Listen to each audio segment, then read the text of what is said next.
Hey, Michelle, it's a beautiful Wednesday here at Mile High Church in Lakewood, Colorado. How are you doing today? I'm good, Josh. We just had a wonderful staff picnic with good food and beautiful weather. It's great to be here. It is. It's great to be with you as well. And we've got a big announcement about our renowned speaker program coming up.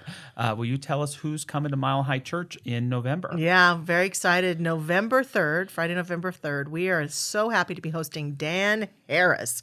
Dan Harris is a former news anchor for ABC, and some people might remember him from his great work there. And he had a really profound experience on air and had a panic attack, basically, while he was doing his broadcast, which led him into some deep growth and personal reflection. And he is now a powerful teacher of meditation, and he has a great podcast. Like, didn't you say like one of the most popular podcasts out there besides ours, of course? Yeah, his 10% Happier podcast is really great. He interviews, just cutting edge people about mindfulness and meditation. I've heard him say, he's a self-proclaimed atheist, but it doesn't mean that he doesn't have this deep spiritual bent to him. He does. And what I love most about him is he's just got this pragmatic end, hence the title 10% Happier. He's teaching, meditation isn't going to fix everything in your life, but hey, it can make you 10% happier. And I always resented him a little bit because I was a big Ted Koppel fan on Nightline. Growing up in the 90s, you'd get Bill Maher and Politically Incorrect, and then right after would be Ted Koppel and Nightline. And I don't know if he was Ted Koppel's direct replacement, but he came, soon after. Yes, he did. And I really admired his story. But, what's so refreshing about him is his pragmatism, his humor, his openness, and, his dedication to science. I haven't heard him say anything that he doesn't strongly back up. And I don't know if it's the opening sentence of his book, but I always loved it. He said, I wanted to title this book, The Voice in My Head is an A-hole, but according to FCC standards. And so, it's just really open-ended. Yeah. And we've been doing this spiritual practice initiative this year. And what a great speaker to talk to us about meditation and mindfulness. Yeah, and though I agree with you, he proclaims that he's not spiritual, but he's one of those spiritual people who often refers to the universe. Like even this Sunday, I'm sharing one of his quotes in my talk, and he's talking about if you're not listening to that inner aspect of yourself, you're missing, and he says, the voice of the universe. You're missing the wisdom of the universe. So I don't think he's a spiritual, like God all about God person, but I think he's definitely a being who understands the infinite in some form or fashion. Well, I always say that about atheists. It's just in the same way that atheists don't believe in God, I don't believe in atheists. Yeah. We're all alive. We all believe in life. You have to articulate it in some way. Oh, that's great. So we know that through June and up to July, people can get early bird tickets online for this event. You may be listening to this across the country somewhere and go, oh, I'd love to watch that online.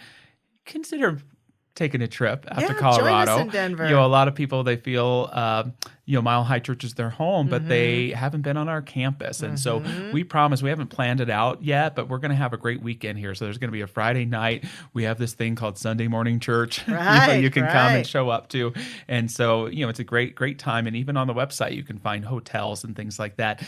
Dan, as far as I know, doesn't speak super often. And so I don't think this is a super common event or that he's on tour or anything like that. So we're really grateful to have him and, just to experience that Teal Sanctuary full, talking about something cutting edge in spiritual community, I think is a really uplift. And so I think a lot of people will enjoy the program, and there's going to be a lot of people that said, damn it, I missed it. I know. It may not repeat itself soon. It's a one-time opportunity. And you're right. If you go into, like, you're going to buy a ticket, there is a space there that shows people all the local hotels nearby and all the airport information, because we would love for people to travel here and be with us for that weekend. Motel 6 over here. There's a Denny's over there. No, I'm just kidding. There's some nice, nothing against Motel 6. There's some nice places. They leave the light on for you, Michelle. They do leave the light on. So on this topic of meditation, just because we're talking about that, I'm interested to know if there is something unique about how you meditate that might help other people there that they may see as unconventional. And so I'll answer first as you think about that. But a big key for me is meditation changed for me when I started embracing my distractions. Yes. I used to have this Darn, belief. that was going to be my answer. Oh, was that that meditation had to be distraction free. So if there was a baby crying or someone mowing the lawn, I would get super angry. I'm trying to meditate, and I've learned that no matter what is going on, that it's an alarm clock to bring me back to present and to center. I always tell people, in addition to that, because I totally agree with you, that distractions are a part, because then you can manage the distractions in life and stay on a course of centeredness no matter what's going on in your life when you've exercised that muscle of being able to be distraction free in your meditation and your practice.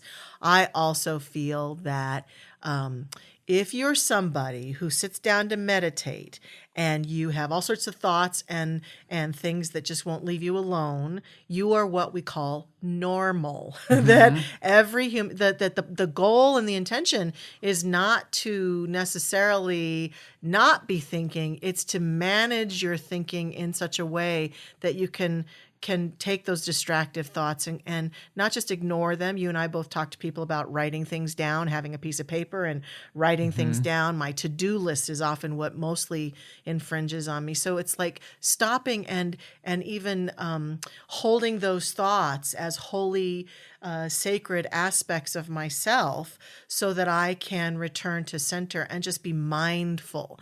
It's okay to be mindfully thinking about my grocery list. But what I find is that if I just write down, oh, I need to remember to buy bananas or whatever, then I can easily return back to a sweeter space. And so I think people often think, well, I can't meditate because I can't stop thinking.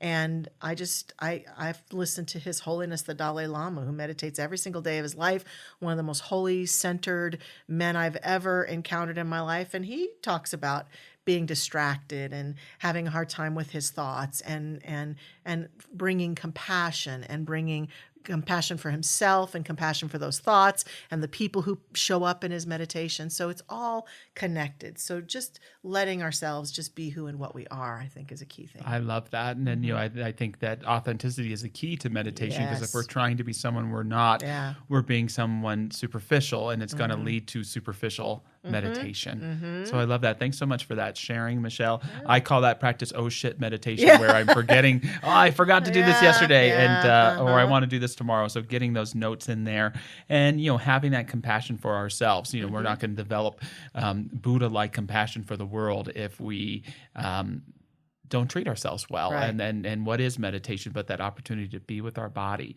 to be in the present moment, for better or for worse with whatever's going on, and to say, damn it, I'm going to love myself anyways. Right.